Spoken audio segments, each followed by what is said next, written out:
Very good, welcome back. It's now 4 minutes past 7. Karibu sana to Good Morning Kenya. It's now time for us to get to the discussion, reminding you that today is the 1st of July 2026. Happy New Month, ladies and gentlemen, and fellow Kenyans. When you say fellow Kenyans, we all remember that sound, fellow Kenyans.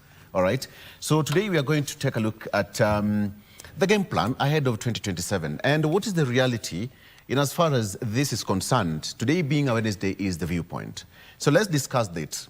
Starting with Stephen Mwakesi, who is a party leader, People's Empowerment Party. He will tell me what is the reality about People's Empowerment Party. The reality is, Mwakesi will answer that. Stephen, karibu sana. All right, and next to him is Gilbert Awino, who is SecGen and also a lawyer of SecGen of Supracomp, and he's also a lawyer. Karibu. Asante sana. And Peter Ndungu, next to me, is a political analyst. He's also salivating for Kiambu County senatorial seat. You're good? Jambo Kenya. Karibu sana. Thank you very much. And Christian Atandola Senior, political analyst and historian. Who is the junior? Christian? The junior is at home. I am the senior. This is a serious business. So the reality is, yes, junior kunyumbani. Yes. Okay. Yeah.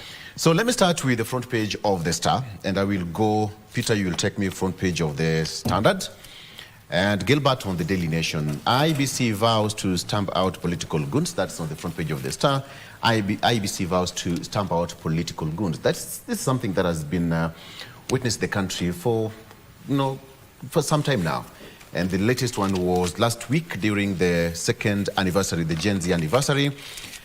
IBC says that no politician or political party will be spared in fresh campaign to curb violence. Will they? Okay. The pictures there is of the United Opposition leaders led by Kalonzo Musyoka visiting the gentleman Lishuma in hospital. And the court has also said that they need one of the suspects arrested, dead or alive. That is what is here. Rights groups slam state terror as abductions grow. That is, police say that alleged abductions and disappearances are actually under investigations. That is on the front page of the Star. Another story which is of quite importance here is that there's a fresh twist as NTSA overlooks Senate in new transport rules. They have so far suspended a number of orders, and for the next 1 year, that is on the front page. And another sad story, 3 million youth hooked on Miraa as heroin and cocaine spread. Okay, so that's on the front page of the Star. Peter, what's on the front page of the Standard? Why the state must produce missing man. This is the habeas corpus. Standard. All right. The Standard is just read what's on the front page of the Standard. The High Court has ordered Inspector General of Police Douglas Kanja to account for one of the 2 men who vanished, dead or alive, as a protest demanding their release, descending into bloodshed with police fatality, shooting a bypasser. As pressure mount over the disappearance, abductors are resurfacing with chilling similar accounts of being blindfolded, handcuffed, stabbed and tortured in secret safe houses, prompting the question, who is behind it all? Meanwhile, the government insists that those claiming they were kidnapped were merely in hiding. All right. Yes, and then the most interesting story here, as I have been saying it, is that clerks in Leader Mwananchi over opposition alliance ahead of 2027. Why is it interesting? Why is it interesting? Because I have been saying that you need to lay foundation. My brother here has a foundation for his political party, but these guys they are relying on the things which they don't have foundation. They don't have political party. Okay. Yes. Hold there. Gilbert, on the front page of the Daily Nation, what's on the Daily Nation? A very interesting judgment by the Court of Appeal. Go ahead. That upheld the High Court. What does the headline say? The headline says that rogue officials to pay for abuses.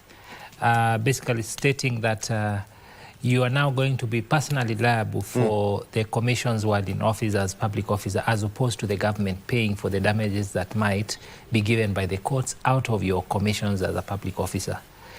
This arises from a case where a district commissioner had been slapped with some, I think, substantial amount, about 4.8 million.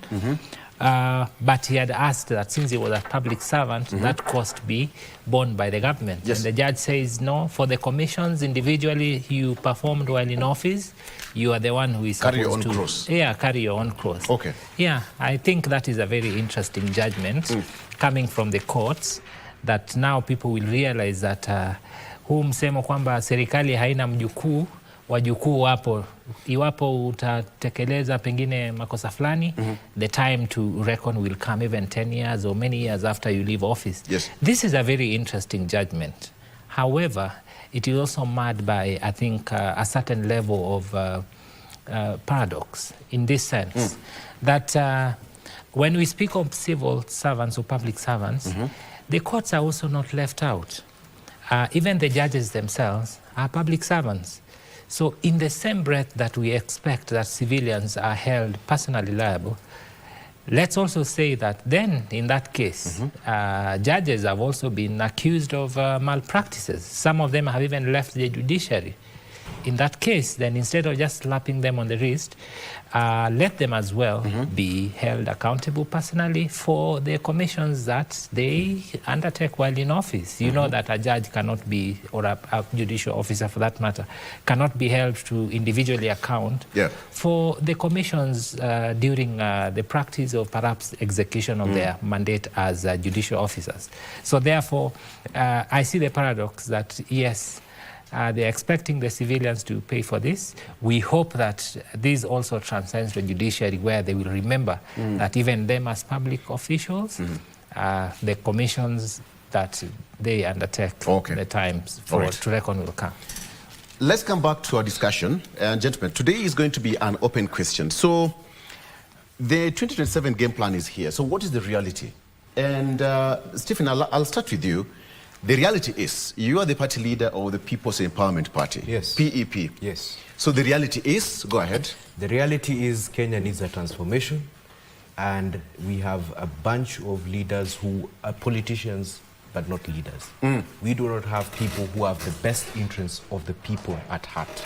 And when we are going into 2027, we need a new paradigm in the way we look at leadership, in the way citizens actually select and elect the people who represent them in the spheres of influence and governance in this country. And that is why you find a party like the People's Empowerment Party has only one agenda in this coming election: to instigate and push for the change of as many elected members of parliament, elected members of MCAs, and elected members of a council of governors as possible. Because this country needs a ballot revolution that actually completely changes the way the people who are seated in certain offices currently are running things for this, the affairs of this country. June 25th of 2024, something got broken in this republic. And the place where we were shown the biggest problem was in Bunge. And it's about time that in 2027, the story changes. That anyone who has ever participated in letting down the people of Kenya, when it comes to issues, economic wars, when it comes to issues that are concerned with their rights, it's time for them to go home. And the People's Empowerment Party is the party that we are opening up for common mwananchi. Even you, Victor, jioni unafaa kuwa unaingia ground pia wewe, you get a ticket from PEP, and we make sure you are leading this nation. The reality is the People's Empowerment Party is the vehicle that we are actually putting together to help people get into office. Are you associated with the Linda Mwananchi? Now, this... Are you associated with the Linda Mwananchi? Let me tell you why I'm not associated with Linda Mwananchi as yet. The reason is, as it stands right now, Linda Mwananchi is an ODM pressure group. The only reason it exists is to create pressure in ODM. Now, all of us know, and even you can read from that newspaper, there is only so far you can go in someone else's party. If you truly want to lead, you have to step out and actually find a vehicle that actually can capture the aspirations of the people that you need. So as long as these brothers of mine, Bwana Sifuna, Bwana Babuino, and Mzee Orengo, are still playing around ODM games, they cannot be able to capture the imagination that Kenyans want going into 2027. Are you affiliated to any political party? My party is the People's Empowerment Party. I'm not affiliated with any coalition, because there is no coalition yet that actually captures the imagination of the people. Now, if this gentleman were to move away from holding large rallies that are attracting young people, old women and men who want to see a change in this country, only to take them back into ODM to be led by youth leader Oburu Odinga, then they have lost direction. But if they want to be part of the change, they can come to People's Empowerment Party, and I am willing to host them so that they can actually see. Who do you want to come to PP? Sifuna can come into PP. I am happy to host him, and I actually make sure that he's a co-party leader na tuende tuchukue serikali. What is the problem? Are you denying that PP is not part and parcel of the Linda Mwananchi? Linda Mwananchi as yet is an ODM pressure group. In fact, it's a very amorphous group that only speaks one language. Keep Sifuna in office. Oburu is not our leader. Who told you? What are those? You cannot take that to win an election and remove William Ruto from power. Linda Mwananchi needs to get his act together. And are we conversing with them and telling them it's time to move and actually take the country in the right direction? Of course we are. And okay. So you're having some of course, tea. we definitely must have tea with people like that who have a okay, Gilbert, mind. The reality is that if the opposition does not put itself in order, it doesn't matter whether ODM Linda Mwananchi is a pressure group or otherwise. If the opposition does not put its house in order, the president in 2027, William Ruto, will win with a landslide. That is the fact. We have seen that every so often it is President William Ruto who is seen by everyone. And in communications, the person you see is the person you know. The medium becomes the message. I don't know where Kalonzo Musyoka is, because he has been mooted to be, the flag bearer for the united opposition. But you cannot take forever to unite when there is no drive towards what basically is going to drive those people into, having one presidential candidate. The reality also is that there is something in a name. The political party, the naming of political parties does not arise from the blues. In fact, in the boardroom, people have come up with very complicated names for political parties. And ultimately, those political parties just end up, being parties for, winning one or two political seats. When the Orange Democratic Party was named ODM, the origin of that was Kivuitu, who then had given Kenyans two options. We are going to have the no, that is going to have the banana, the orange, and the yes, that's going to banana. And that is how some people started calling Kenya Banana Republic. And that is also how we ended up having Orange Democratic Party of Kenya. Therefore, the Linda Mwananchi is a conversation that happens within the Kenyan space. I will not be surprised if Linda Mwananchi becomes a party or morphs itself into unions that perhaps associations or the coming together organizations that basically just mirror what they stand for. So I will not be surprised going forward that even though Bwana Mwakesi here refers to Linda Mwananchi as an ODM pressure group, there is always a beginning. I highly suspect that perhaps the Linda Mwananchi team are thinking that we cannot continue to be wearing the same jacket because people always see us as the wheel man, Mr. Oburu. And therefore, ultimately, maybe he's preparing a ground for... I asked him whether they're having tea. He's preparing a ground for the disgruntled lady in another man's home. So ultimately, he's found a new bride, a new groom, and maybe I'm sure maybe a time will come when he will tell us that nimewakaribisha kwangu. Okay, the door is open. Christian, what is the reality? The reality is... Okay, Victor, according to the new constitution, that is the Constitution of Kenya 2010, Article 1, it says that power belongs to the people, and it goes ahead and gives the way forward on how that power is supposed to be exercised. And in the context of our republic, we exercise our power through elections. Yes. You understand? All of us cannot go and sit in parliament. We are represented there by the elected leaders. Right. And that gives me a direction that all these things starts and end on the ballot. When I was a small kid at my village, we used to go to hunt in the forest. So what we used to do, we could collect like 50 dogs, the whole homestead. Dogs? Yeah, 50 dogs and 30 boys. we collect the dogs and we go to the forest to hunt. Okay. But now, something that used to amaze me, at the evening, we could come with one rabbit. One.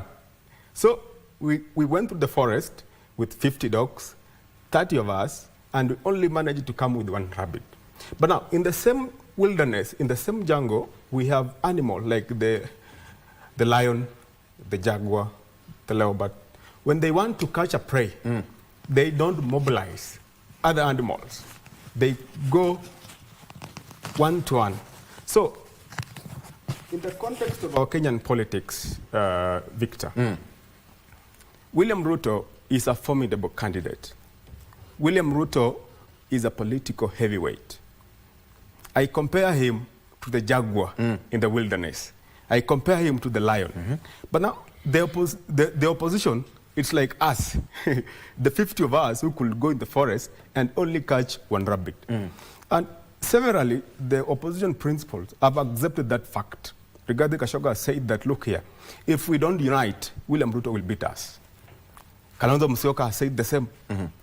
The Linda Mwananchi, Sifuna said the same. So that tells you that even the opposition, they're not sure if they're going to take the government. So from where I sit, I see William Ruto as a lone ranger. Actually, he's a front runner. He doesn't have any serious competitor as far as the election of 2027 is concerned. So, kazi ipo. Kazi ipo. Kabisa. Peter, what is the reality? The reality is, Kumi Bira break, His Excellency William Ruto is continuing all the way. There is no stumbling block. We are now talking about results and progress. The other day we saw the Gong Road. It's very beautiful. How I wish, Victor, you have passed there. I passed there this morning, and the place is beautiful. Taranta Stadium is beautiful. Go to Bomas International Conference Center. Thing is so beautiful. Mau Summit Road is still, results can be seen, is still progressing. Garana Kuraru resort can be seen. Go to every part of this country. The other day, I had a discussion with some of my fellow leaders, and we realized that out of 1,500 wards in this country, like 80% there is something going on. This government has not said that we are going to develop only this area. This government has said that it's going to develop the whole of this country. Go to Northeastern, which you used to call Northeastern. Go to Mombasa. Go to every part of this country. The discussion is results and progress. That's why we are saying that President William Ruto has the system. He has the plan. He has the plan, most importantly. And he knows where he is. He knows where he has come from, and he knows where he is going to. And that's why people like us, me, I believe in him. William is one person who will not go blindfolded. William is one person who knows that I have to achieve this regardless of what. But I have to achieve whatever I promise Kenyans. Let me tell you, promise, a commitment is very, very important. And the UDA, the party I belong to, committed itself to Kenya through manifesto. One thing we are proud of today is that we have been able to implement manifesto word by word. We talked about uplifting the lives of Kenyans. We talked about assisting farmers. Fertilizer was dropped from 7,000 to 2,500. We were able to remove 7 million Kenyans from CRB. We have been able to transform lives of youths through Nyota funds, Hasura fund, so on and so forth. The results are addressed.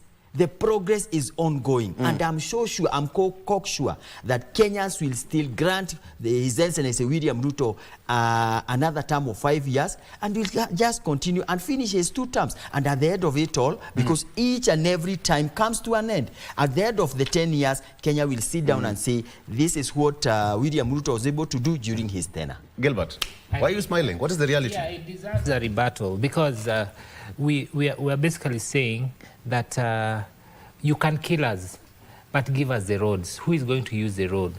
We are saying that you can have the best, stadia, but we are not going to use it when in our graves.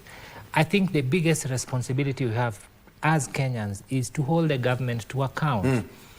Some of the best, infrastructurally, sound governments are dictatorships. If you go to China now, I think it has the best infrastructure almost, I think, beyond our imagination. If you go to Rwanda, it's been said that Rwanda is one of the best, Silicon Valley of Africa. But what is the political, the human rights record in those countries? You cannot yawn, let alone, calling someone's name. You cannot yawn without paying the price for it. So for me, as far as I am concerned, that President William Ruto, yes, has, there are a few things that are attributed to his government. But the reality, Mheshimiwa, is that, Nyota Fund is a World Bank project. It's not the government. The president just, patched onto it, and that must be, put to record. Two, the government has its, functions. The Kenha has what it's supposed to do. Kenyans pay tax, and we expect it to do what they're supposed to do. We have gotten to a situation where even when, let's say Safaricom does something, the president will come and lay claim to it. Any government institution that does what is constitutionally mandated to do, the president will come and, show you, see what I've done. Well, you can't give it to him because we are in a presidential system, in all fairness. But I think it is also good to see the other side. I am so saddened that we continue to see, abductions. We continue to see resistance towards, public protests. Yes, in the past we have seen, tear gas canisters being lobbed at protesters, but it has taken a new dimension where people just, you go for protests, but people come as civilians, maybe purporting to be part of the protest. Before you know it, they bundle you into even the cops, the senior cops have been actually made, into elegant protesters. When you have a protest in town, you will see, I saw Mr. Langat, the DIG, also, asking Askaris, I can see you're doing a good job. But what is the message they're passing? They're passing this message that protest is not allowed. If you come here, we will deal with you. So I think for us, what has been done has been done. But I think there is nothing more sacrosanct than human life, and answering the question of what has really happened to Kenyans. For someone asking you to bring down the cost of living, they disappear forever. For someone saying this budget is really, this financial bill does not reflect what I put you in office to do, then that person disappears. So I think while the proponents are happy with what has been done, our role as citizens is to say, meet us our point of need. And life to us is more sacrosanct than anything else, because a dead man cannot use a stadium, a dead man cannot use the Ngong bypass, a dead man cannot transport themselves from Mau Summit to Nairobi and vice versa. So life is more important. What is this dead man now?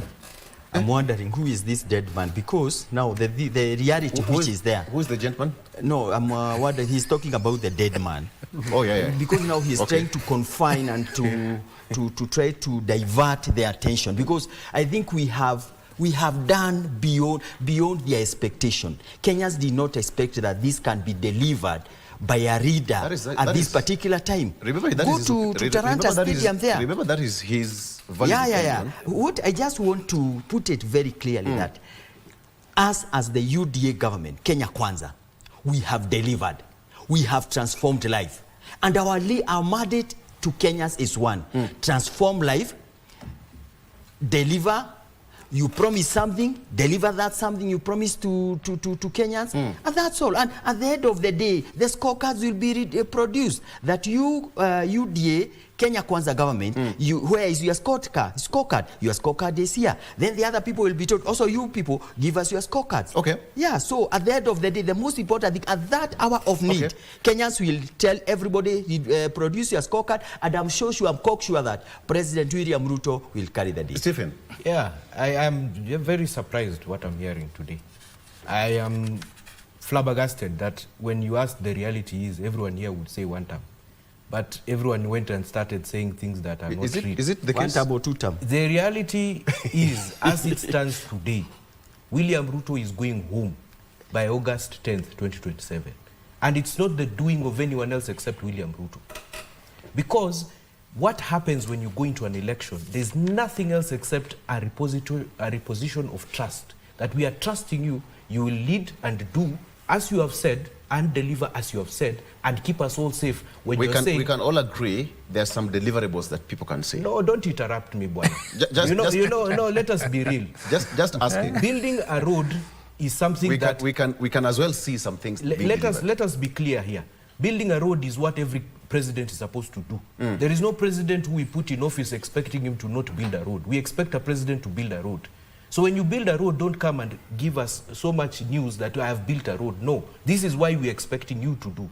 What we expect you to do additional to building a road, to giving us a hospital, is to make sure you stay with our trust, that we can trust you, that when we go to the street, no one will die. That we can trust you, that when we tell you we don't want a finance bill that's going to make us suffer economically, you will actually listen to us and put a stop. But you don't, when you decide that you're going to push through laws that the people of Kenya feel that are inconveniencing them, you lose our trust. Now, the reason why William Ruto will not be elected in August 10, 2027 is not because of Rigathi Gachagua or Kalonzo Musyoka or Sifuna or Mwakesi. No, the reason why he will not be elected is because his opponent in the 2027 election is the people of Kenya. It is not any other individual candidate, because the people of Kenya have lost trust in the president of this republic. So the reality is, it's 7:30, and we need to take a break. Thank you. That's the reality. I want to serve you tea. I'm a good man. Stay with us. Stay with us. Totally different. All right, good morning. Welcome back. So, I'm a good person. The reality is I serve them tea. Yeah. Now you can see all of them, they're happy. And you see, when boys, in a bigger story, we have to drink something. In this case, we are taking tea. Why are you smiling, Gilbert? I say you drink something. This is tea. Because it's coffee. Yeah. I don't know whether they put coffee for you, whether they put tea for you, and why Okay. You know, Victor, I've Yes. listened to the party leader is saying, you know, our politics does not start and ends with slogans. Saying 2-term, 1 term will not solve our problems. In politics, there is something called the political trends. Globally, Political strength. Trend, okay. Yeah, political trends. Globally, the probability of an incumbent president to be re-elected now, as we speak, stands at 65%. That is to say, if you pick 10 presidents across the world randomly, 7 of them will be re-elected. If you narrow down the probability to Africa, the probability is at 80%. That if you randomly pick 10 presidents in Africa, at least 8 will be re-elected. Now, if you narrow it down to East Africa and Kenya, actually the probability is 99.9% in East Africa and in Kenya. Because Where do you get all these statistics from? It's there. It's shocking. It's there. You know, politics is a science. Which one? Politics is a science. It includes numbers, it includes research and logic. Okay. Yes. I think Kenyans deserve better, particularly when we come here and blindfold them into such kind of slogans. Where is Africa? The convenience of Africa. When it is convenient for us, then Africa is one. When it is not convenient, then we compare ourselves to UK. When it is convenient, we compare ourselves to US. Why don't we just say that we are comfortable with what happens in China, where you're the president for as long as you like, or you are, Museveni is, our paragon of democracy, or Kagame for that matter. Why are we not comparing ourselves to South Africa? They have had a president who never did a term. Why are we not comparing ourselves to the US? Because we are saying we are moving to the first world. Right. There are presidents who have done 1 term. Yeah. For instance, Trump did 1 term. He just came back the other day, and many others in history. You saw what happens further down in, I think it's Zambia. We have seen presidents losing elections. But when it is convenient, Kenya, by the way, if you travel, my dear brother, to African countries, you come and appreciate that. Kenya should not even compare itself to many of those African countries you speak about. They look at Kenya to be able to... Okay. Let's bring this discussion to another level. The reality is there is the new voter who is coming to influence the next general election We have got perennial voters who've been there. Mwakesi, you know, you belong to the to the old guard who've been voting. But there is that new voter who is being fronted to vote in the next election, the Gen Z. They had their second anniversary last week on Thursday. We cannot assume and we cannot ignore these people. So the reality is Gen Z got a power to influence election come next year. True or false? What's the reality? 100%. I'm in whichever way. I'm with you on the fact that the Gen Z will influence this election because they read the Constitution not from a perspective that our brother here is reading it, but from the perspective that it says, every 5 years I get a chance to get the leaders that I want. And that's what's going to be the defining factor. So I think in this 2027 election, this Gen Z will bring us back to the reality that we do not have to stick with mediocrity in terms of the leaders that we have chosen last election. You can actually cause a change and have the leader that actually caters to your needs. My brother here is going to remove a UDA senator in Kiambu, right? Because he believes that he should be the change that Kiambu people need. So we are going to actually walk into a paradigm whereby business as usual will no longer transcend into politics as it has been with the millennials and older generations. It is actually going to be an election whereby the young people will say, you have condoned a lot of things that have hurt us in the past. You have condoned human rights abuses. You have condoned government laxity. You have condoned MPs who are elected and go and forget the voice of the people. 2027, August 10th, the young people, Gen Z, will show up for only one reason, that actually the ballot can actually cause a change. And luckily enough, the young people are also very aware that their vote counts not in KICC or Bomas or wherever that will be. Their vote will count at the polling station. And these people have shown us that not only will they be voting, but they will protect that vote. It will be the first election whereby guarding a vote will not depend on whether the party has money to spend in that region, but how effective you will be to make sure those young people don't take photos of the polling results as they are posted up by the polling station manager. Because at the end of the day, they want to guard what they have voted for. So this Gen Z, don't look at it as a matter of vibes and kelele and looking bright in the scene of things. They will be there to make sure that their vote not only counts, is protected, and they will choose leaders who speak their language. And their language is what? Take care of us, we take care of you. If you have no interest in taking care of the young people and their futures, you can be guaranteed you will be home by the cock crow. Because you will not be cocksure like my brother here that somebody will get re-elected. You will have to actually deal with the fact that you will go home if you do not actually speak the language of the young people, the language of the promise of Kenya in that constitution. So those, my people called Gen Z, are the guarders of this constitution. They are the people who will implement the Constitution 2010. We've done a terrible job of implementing this constitution. We have taken it like a suggestion. The Constitution is not a suggestion. It is actually a blueprint of how to govern. My brother, William Ruto, I've been a very good friend of the president. So I'm just talking about someone I don't know. I know him personally. And I can tell you one thing. He is a good campaigner, but he has failed on the part of governing. Now, I can agree. In this 2027, he'll give people pressure in terms of campaigning. But I guarantee you, when it comes to the question of can the young people, the Gen Z, the millennials, and the people in general trust that he can get another term and govern as well, that's where the problem comes in.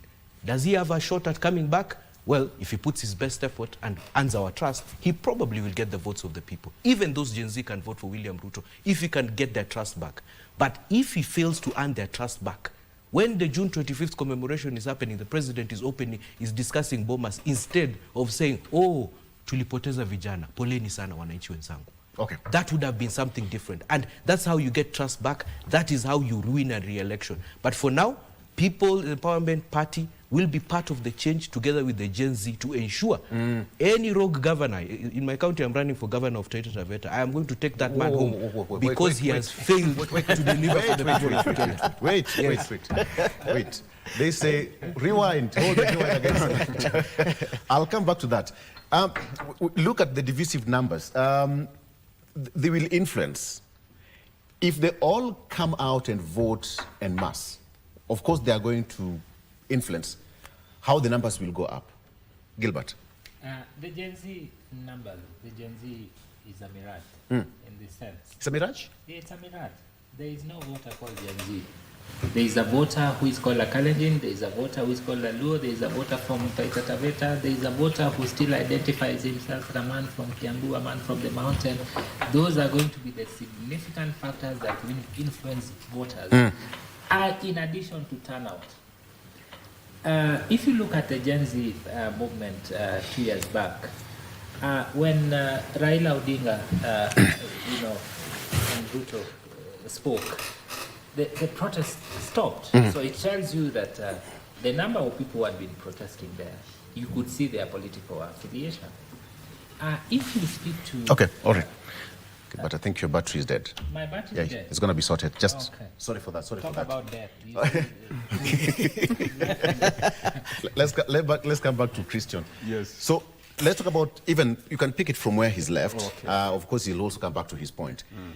He's talking about, actually, was even coming to the issue of ethnicity, how the regional balance will also affect voting come next year, the reality about that. Yes. But let's come back to that gentleman called, or that lady called the Gen Z. Yes. There is that issue of the digital battleground, Yes. that they influence. Yes. We cannot ignore that. What is the reality? Yeah, it is true that we cannot ignore the young voters, and I am amazed when the party leader is speaking on the behalf of the Gen Z. Me myself, I am a Gen Z. I am 27 years old, so I don't need someone to speak for me. For you and your Yeah, and I'm here. Yes. When were you young? So, politics, it's an adjective that some people use to manipulate others. The name Gen Z was codified by a section of the political class. I can tell you, Victor. Gen Z was not an organic movement. If it were an organic movement, it could have made an impact on 2027 election. But unfortunately, it was not an organic movement. It's only a few people sat down and crowned the word Gen Z, with the reason that the young people don't have the benefit of history. Because they will be told that William Ruto is killing people, but they don't know what happened in 1969 when we had the massacre in Kisumu. They don't What know. are you saying? So the young people, yes, they are fighting a cause, but we have a section of the political class that are using them to score their political. You understand? So it calls for the young people to sit down and reconstruct themselves. You have seen the voter registration that has just ended like a few months ago. The numbers, it's not good. It's not good, actually. The young people, yes, they have tried to register, but IBC did not attain the target that it was speculating to attain. So, IBC actually surpassed the number. yes. So They did. So I Are you a support- historian? IBC surpassed the target, but not for the young people. But I'm speaking specifically for this bracket of the young people. So to some extent, I support my brother here that politics is local.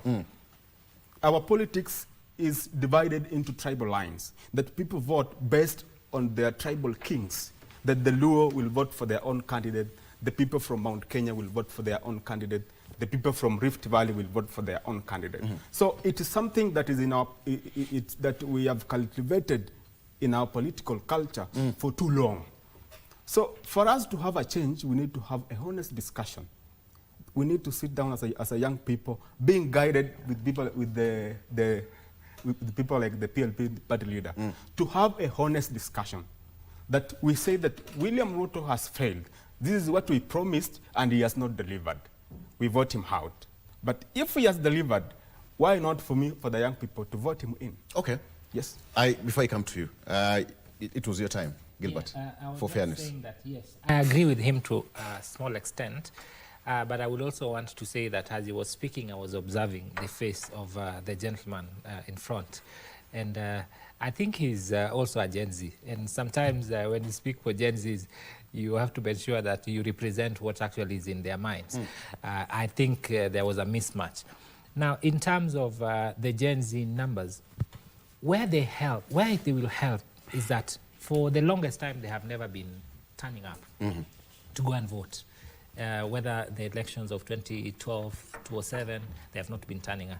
Maybe 2027 they will have a reason to go to the polling station and vote. Yes, in terms of the numbers, what he says is actually correct, that IBC, yes, indeed surpassed the target, but the Gen Z numbers were not as the apologist for Gen Z had thought. But I still think that what will influence the political arithmetic of 2077, politicians are the biggest marketers of the deals that they have. The governor to be, and I wish you all the best, Bwana Mwakesi, bila kesi nyingi, sio? Now, so what we are saying that the message you take to the people of Taita Taveta and the other factors around your campaign, including where you come from, your history, what you have done, will play much more than you just appealing to a specific age bracket. And this transcends across the Republic, that if you are a politician, your message must resonate with what the people of that particular area look for. What is your name? I cannot go to Kiambu and vie as a senator of UDA. They want to vote for me because, yes, the Constitution allows me to go to Kiambu and vie so long as I register there, because my name is Awino and they need a Kimani there. It tells you that indeed ethnicity still plays a much more important role. We have Mheshimiwa Bire, who is a member of parliament in Taita Taveta, right? Outliers are always there in research. That cannot be ignored. But 1 out of 10. Yeah, 1 out of 10. Okay. But to a large extent, We have oftentimes, in Kiambu County. Yes. Yeah. There's one here in So Gilbert, you he can't go to. try. Can he go to Even in Homabay and Busia we vie? have Why not? Why not? Go and try. Try Rangwe constituency, bana. We can speak all the facts there. But when you go there, you'll see the facts. So I think what will matter to us is basically how we mobilize our tribal identity. Wamunyoro is not a Gen Z, but if you speak to every person in Central, because Central has gone, it doesn't matter whether a child is born now or say is 90 years, they are all saying one term. It does not matter who is actually the age bracket, the person who is speaking. Okay. Yes, Okay. that's what I would All right. like to say. Very Now, what I can say is that us as the UDA government, Kenya Kwanza, under the leadership of very able leader, His Excellency William Ruto, we have plans to talk and to have a conversation with every Kenyans, regardless of their age, and especially the youth. Also, we have their mini projects we are doing, and most of these projects you are seeing us implementing through the government, we have been given these ideas by the young people. We go to them through the mitandao. Nowadays, we have the ICT superhighway, and we have really encouraged that we want a communication, and we communicate with them.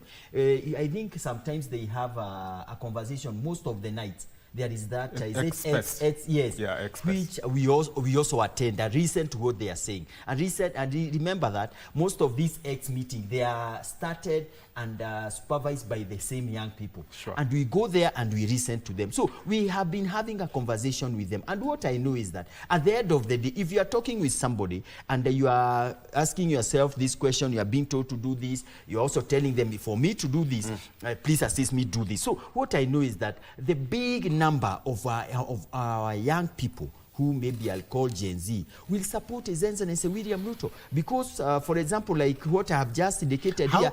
But the question, it's not even about who they support. How they influence next year's general election voting plan. Know who they will support. Now, how they are going to influence is one, that whoever is going to be in line with them, whoever will agree with them, good.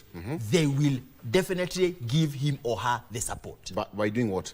You must first and foremost have a conversation with them. You must listen to them. They listen to you and agree. Do you know what they've been agitating for from 2024? Definitely, I know. What have they been talking out about? there. They have been talking about many things. Like? And they have been talking about, for example, the empowerment. Most importantly is empowerment. And empowerment in terms of either be supported in business or employment. And so, because that's the most important part of them as far as is concerned. The other things are still there. We are not underrating anything. But the most important thing as far as they are concerned, it is the issue that we are not employed. We need to do business. And we have come in, Hadi, and we have supported that. we are giving them employment. We have kazi majuu, tuko na kazi za affordable housing, tuko na kazi za ICT. We are rolling out Nyota Fund, we are rolling out Hasura Fund. We are doing all what we can. And as I have told you earlier, most of these things we are implementing to youths, we don't come up with them. They give us these ideas. So we are in conversation, we are in talks with them. And what I have told you is this: yes, they are going to influence the forthcoming general election. How? Whoever they are going to agree with, whoever will be there with them, if they agree with Peter that this is the way to go, and you have agreed this is the way to go, they will put all their votes there. Because them, they are, okay, as much as my brother here has said that a tribal issue will not be ruled out, because which I agree also. But also somehow they have said that they are tribalists. They have said that, though you cannot really run away from that, but I also, one thing which is there is that if you can be able to touch their heart, the way we are trying our level, because this process is progressing on well. I can vividly say here, without any doubts in my mind, that the conversation we have with all the Kenyans, youth included, is progressing on well. And that the leadership of His Excellency William Ruto, and that's why we are saying that this journey is ongoing. The results can be seen in each and every sector, in each and every age group, in each and every part of this country. And at the end of the day... You are giving a scorecard, but you're not giving me the reasons why Gen Z will. We are futuristic here. But I have told you that we are in conversation with them. We are in talk with them. Whatever we have been delivering to them, for example, like Nyota Fund, Hasura Fund, ICT jobs, Kazi Maju, affordable housing job, among other many things we are doing to them. It's ongoing. The conversation is ongoing. Yes, Governor. Oh, yes, Mukesh. Yes. Thank you for that. And from your mouth to God's ears, the people of Taita Taveta are waiting for my time. But here's the point I wanted to make, and you're right to bring this conversation on Gen Z. The reason being, every election and every electoral cycle, every person who runs for president, they target the young of that election. And the young of this election are called Gen Z because of the time period that they were born, right? Nothing more. Now, that doesn't mean within the Gen Z, you will not find individuals who hold a contrarian view like my brother here and revisionists of history who say that if someone was killed in 1969, it's okay to kill in 20... You know, those are... No. Just let me prosecute my point. I did not say so. The point that we were trying to say is that amongst the young, everyone will try and make their case. That is the president, that will be whoever comes to challenge him in the presidency. And the reason being, the young energize the elections, right? They're the ones, when you capture their imagination, they amplify what you have said to them. That is why when we were doing 2013, there was a digital and analog conversation. So let me just ask this question. Yes. Can the Gen Z power change the political ecosystem? How the politicians think? Exactly. They create the momentum. I'm saying this in this way. There was a picture that was so powerful when William Ruto boarded a wheelbarrow and sat in there and did this. And immediately, the young people felt, we want a president that connects with us like that. Everyone knew he's older than them. But the moment the young people latched into that image, he came to their level. They only sang William Ruto until he won the election. That is what the power of young people can do. And this is why you have to be absolutely careful with how you message. You have to be absolutely careful with how you capture their imagination. And you cannot condemn. These young people are living at a time whereby, you know, when us guys were growing up, a story could be told today, you will hear it after 5 days. These guys, the moment it is said, in less than 30 minutes, it's on their phone. And they're forming an opinion. The digital background. Exactly. And their phones have memory. So whatever you said that did not make them happy 3 years ago, they're remembering it today. And that will be a very big factor. So when people imagine you can wish away the Gen Z, you are actually making a mistake. And again, the Gen Z have made sure that their age, the way they've been categorized in terms of their age, has transcended to all others. There are Gen Zs who are 80, who are saying, I'm Gen Z because why? Ujana uko kwa roho, it is in the spirit. So if the spirit of Gen Z is what is being sent out to everyone, that is what will be captured. So you have to capture the Gen Z, and the party that's doing that is pretty. Right. Okay. Yeah. I'll treat that as a closing remark. In 1 minute, 1 minute each. We have 3 minutes to go. Yeah. What is the reality in your closing remark? The reality is we are Gen Z when it comes to the music we like, when it comes to the youth energy, when it comes to the things that identify with the heart of the youth. When it comes to politics, it is all factors come to play. From the young, nobody can be ignored. Each plays a significant role. But the Gen Z will not come as an isolated block to influence the election. They will fit into already, segmented factors that someone as a politician must always look into to be able to win at the elections. If you look at the Gen Z itself as tribeless, you're cheating yourself. A Gen Z is still a Gen Z from Kiambu, from Molo, from Masai. That has never changed. That's what I want to say. Very good. Yes. Senior. Yes, Victor, our politics, as I said, our politics is local. That's why even during the demonstration, you see that we have demonstration in Nairobi, but some parts of the country, like Kisumu, in Kakamega, we don't have those demonstrations. It's because of the tribal alignments. So for me, I'll say that, yes, the voice of the young people need to be heard.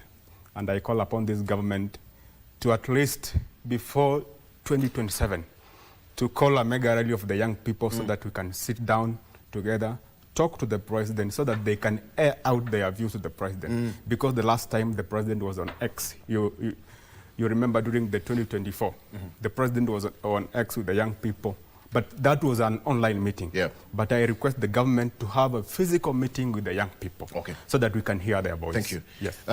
Kiambu, wanakutazama? What is the reality? Yeah, the reality is that we are working very hard because it's not yet over until it's over. That's what I believe in. And we have the plans. We are implementing the President William Ruto's plans of talking to the people and going to the people, Mashirani Kure, listen to the people, have a conversation with the people. Don't go there with built mind. We have been instructed that go to the people out there and have a conversation with them. Can you hear? Can you listen to them? Because you are going to learn what they need when you listen to them, not when you talk to them. So we have been instructed by His Excellency William Ruto. Go out there, as much as you are telling people are scorecard, also listen to them. And in fact, like today I have learned a lot from the party leader.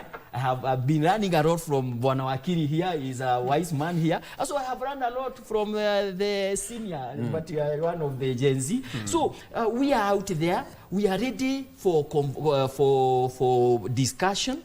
We are open. We are ready to listen to you guys, because when you want to serve you, if you want to serve you better, we must listen to you and you must tell us this is this is the way to go. So as far as anything is concerned, I'm still appealing to Kenyans. Let's support His Excellency William Ruto in the ongoing projects which are going. Let's keep conversation alive. Let's keep on criticizing also. We allow it because it's very important. Tell us here you are not doing this, but also support us. And when it comes to 2027, Kaide vote for him for continuity. Mwakwesi, you said one thing. Director, just 1 minute. You said you're going for Taita Taveta gubernatorial seat. Yes. I'm going to break a rule in 30 seconds. What is your manifesto? My manifesto is just premised on 4 items. 1, chakula. People must be fed. Afya. We must get healthcare that works. Elimu. We must, from the lowest level, ECD all the way up, we must have our people capable of learning. And 4th, kazi. I want as many young people and people of Taita Taveta employed in businesses, starting companies, and even in government as much as possible, because it's when people have money in their pocket that they're able to redeem themselves. So that's my manifesto. Wish you all the best. Thank you. Thank you so much, Victor. So next time when you come here, just pick our calls. Pick our calls and you I always have time for you. If you call, just pick up his call. Because we know it. Thank you so much for joining us. The reality is there will be a game today, KBC. The match between England and DRC Congo, Batoto Bakongo, today at 7 p.m. So far, African countries are doing pretty fine. I hope that Congo is going to do something to England. When you talk about England, we know who they are to us. So yes, all right. So thank you so much for joining us. Stephen Mokesi, who is the party leader, PEP, thank you so much for coming. Gilbert Awino, who is a lawyer and Secretary Supracomp, as well as Peter Ndungu, political analyst, asante sana, and Kriston Atandola Senior, who is a political analyst and historian. Thank you so much, gentlemen, for coming. The reality is, that's where we wrap it up. Asante sana for joining us. Good morning. Good morning.